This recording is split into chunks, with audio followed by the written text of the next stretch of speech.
ராமனின் அருளமுதமாக வழங்கப்படுகிறது.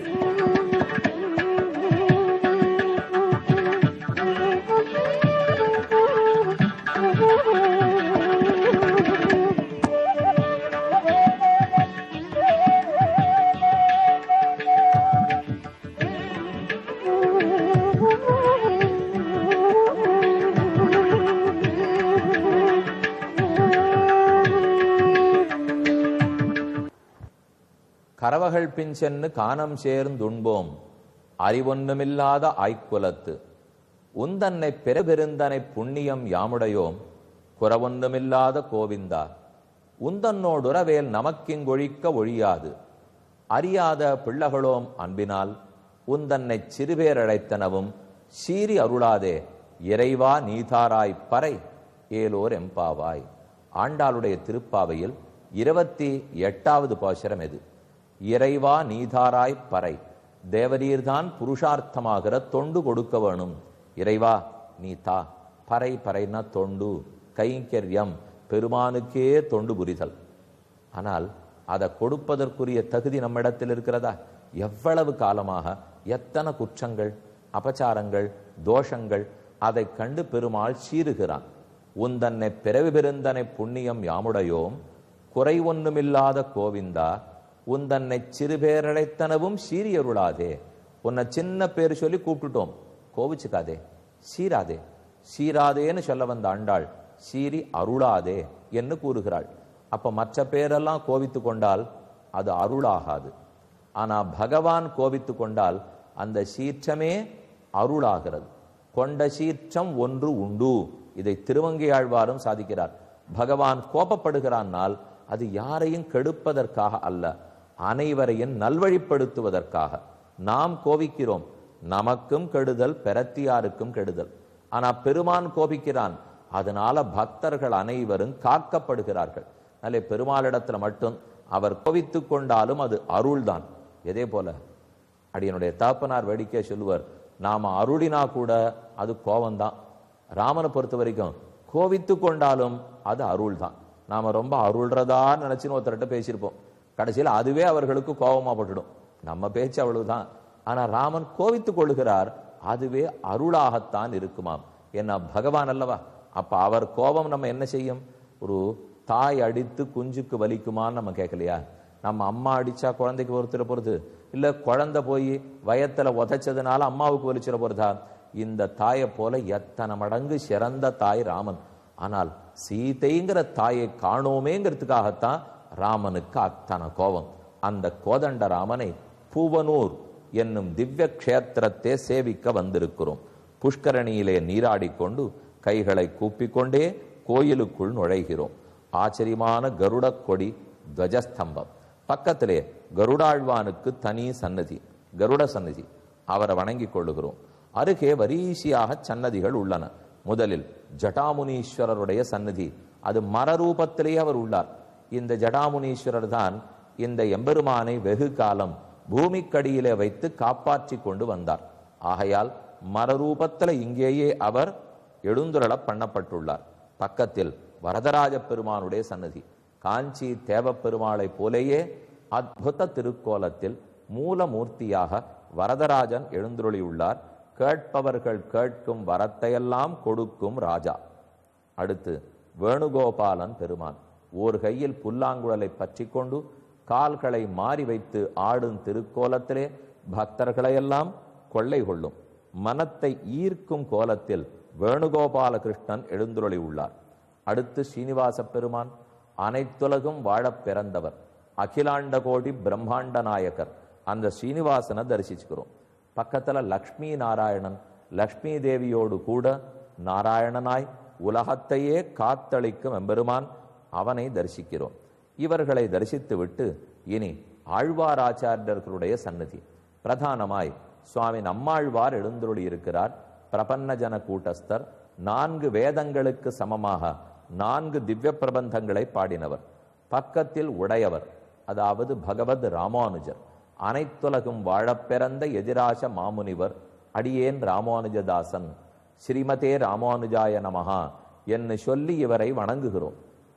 அவருக்கு அடுத்தாற் போலே துரோணாச்சாரியனுக்கு ஏகலவ்யனை போலே ராமானுஜருக்கு வேதாந்த தேசிகன் சீடர். அந்த வேதாந்த தேசிகனை தரிசித்துக் கொள்ளுகிறோம். ஆழ்வார்கள், ஆச்சாரியர்கள், அதே போல பெருமானுடைய சன்னிதானங்கள் இவற்றையெல்லாம் இன்னைக்கு சேவித்து கொண்டோம். இனி ராமனின் நிலை என்னான்னு பார்ப்போம். அதீத கோபத்துக்கு வசப்பட்டான் ராமன். இன்று மாலைக்குள் சீதையை தூக்கி போனவர்கள் கொண்டு வந்து சமர்ப்பிக்க வேண்டும். பவிஷ்யந்தி மமக்ரோதாத் திரைலோக்கியேபி பிரணாசிதே தேவதானவயக்ஷாணாம் லோகாயே ரக்ஷசாமபி ஹிருதாம் மிருதாம்பா சௌமித்ரே ந தாஸ்யந்தி மமேஸ்வராக ததாரூபாம் ஹி வைதேகிம் ந தாஸ்யந்தி யதி பிரியாம். எனக்கு மிகவும் பிரியமானவள் சீதை. அந்த சீதையை எந்த உருவத்தோடு எந்த புன்சிரிப்போடு இருக்கும்போது தூக்கி போனார்களோ அதே சிரிப்போடே திரும்ப கொண்டு வந்து சமர்ப்பிக்க வேண்டும். இல்லையென்றால் யாரையும் சிரிக்க நான் விடமாட்டேன். சிரிப்பு மாறாத சீதை திரும்ப வரணும். இல்லையெனில் அவர்கள் சிரிக்கப் போவதில்லை. உறுதி. நாசயாமி ஜகத் சர்வம் திரைலோக்கியம் சராச்சரம் யாவத் தர்சனம் அஸ்யாவை தாபயாமிச்ச சாயகைஹி. எதுவரை சீதையை நான் காணவில்லையோ லக்ஷ்மணா இந்த கோபம் தவிராது. சீதை எப்போது கண்டேனோ அப்போதுதான் இந்த கோபம் போகும். அவளை தூக்கிச் சென்றவர்கள் கொண்டு வந்து சமர்ப்பிக்கட்டும். சந்ததே தனுஷி ஸ்ரீமான் ராமஹ பரபுரஞ்சய யுகாந்தாக்னிரிவ க்ருதா இதம் வச்சனம் அப்ரவீத். ஊழித்தீ, அதாவது பிரளயம் வரும்போது பெரும் நெருப்பு கங்குகளை வந்து உலகத்தையே மூடும், தண்ணீரால் உலகம் மூழ்கிவிடும் என்றெல்லாம் கேள்விப்படுகிறோம். அந்த யுகாந்தம், யுகம் முடியும் போது நடக்கிற ஊழிக்காலத்து தீ, அந்த தீயை போல ராமன் கொதித்து போயிருக்கிறார். சாமான்யமா ராமன் கொதிச்சு ஒருத்தரும் பார்த்ததில்லை. அவர் முகத்தில் கனிவு மாறாது, பேச்சில் இன்சொல் மாறாது, கண்களில் கருணை பொங்குவது மாறாது. இத்தனையும் இருக்கிற ராமன் போய் அப்படியே பொங்கி சிவந்து காணப்படுகிறார். இவ்வளவு சீற்றம் ஏன்? தன்னுடைய பரமபக்தை, பிரதான பக்தையான சீதை, அவளை காணோங்கிறதுனால தானே.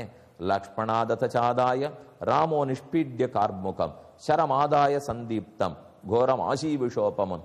லக்ஷ்மணனிடத்திலிருந்து தன் வில்ல வாங்கினார், வளைத்தார், ஒரு உயர்ந்த அம்பை அதில் பூட்டினார். ஆசீவிஷோபமும், அந்த அம்பு வந்தால் வெளிப்புறப்படும் போது அம்பா இருக்கும். ஆனா நம்ம வந்து தாக்கும் போது 5 தலை நாகப்பாம்பை போல விஷமுடைய பாம்பாக தாக்கும். அப்படி ஒரு கார்முகத்திலிருந்து விடப்பட்ட அம்பு. சந்ததே தனுஷி ஸ்ரீமான், தனுசுல ராமன் அம்பை பூட்டி விட்டார்.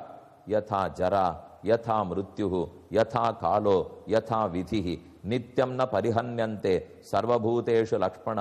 இலக்குவா, உலகத்தில் இந்த நாளை யாரும் கண்டதில்லை, ஆனால் அது கண்டு எல்லாரும் பயப்படுவார்கள். அதாவது ஜரா மூப்பு, மிருத்யு மரணம், காலம் காலதேவதே, விதி தள்ளெழுத்து விதி.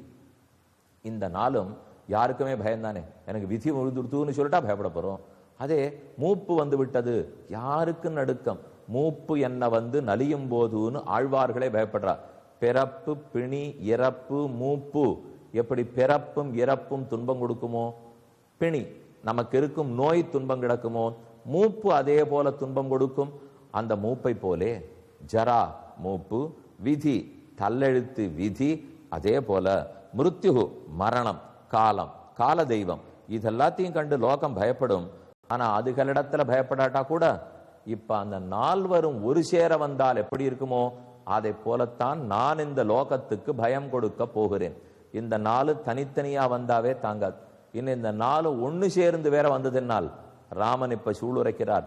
என் கையில் பிடித்திருக்கும் வில், பூட்டப்பட்டிருக்கும் அம்பு, இதுக்கு 4ஓட சக்தி. மூப்பு மரணம் காலம் விதி, இந்த 4 சேர்ந்து என் அம்பில் இப்போது உள்ளது.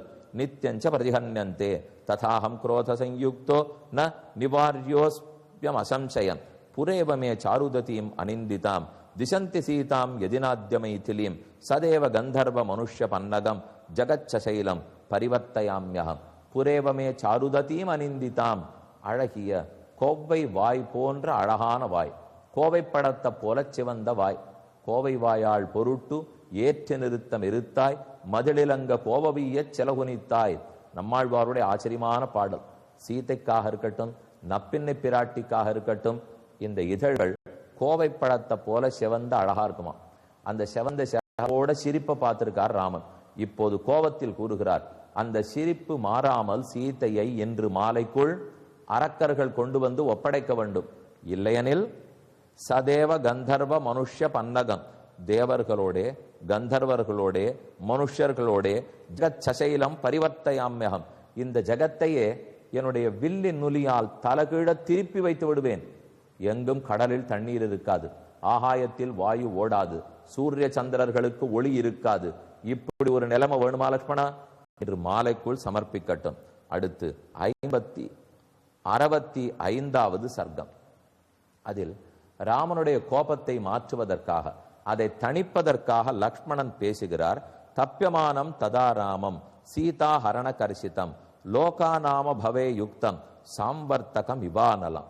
எப்படி ஊழித்தி வீசுமோ, கடைசி காலத்தில் பெருங்காற்று சூறாவளி வீசி அனைத்தையும் ஒண்ணுமில்லாமல் தண்ணீரோடு தண்ணாக்கும், அதை போல ஒரு காற்றா அல்லது அப்போது எரிக்க வந்திருக்கும் நெருப்பா, அனைத்தையும் நனைத்து மூழ்க தண்ணீரா தெரியாத அளவுக்கு செந்தீய போலே ராமன் கொதித்து கொண்டிருக்கிறார்.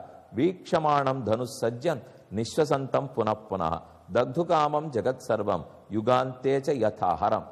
எப்படி யுகத்தின் முடிவில் ஹரன் சிவபெருமான் அனைத்தையும் எரித்து சாம்பலாக்கி தானே உண்டு விடுவரோ, சிவபெருமான் தானே சம்ஹார கடவுள், அந்த சம்ஹார கடவுள் எப்படி மொத்தத்தையும் சம்ஹரிக்கிறாரோ, அதே போல ராமனுடைய இந்த கோபம் அனைத்தையும் அழித்து விடுமா என்று புரியாமல் தவித்தான் லக்ஷ்மணன்.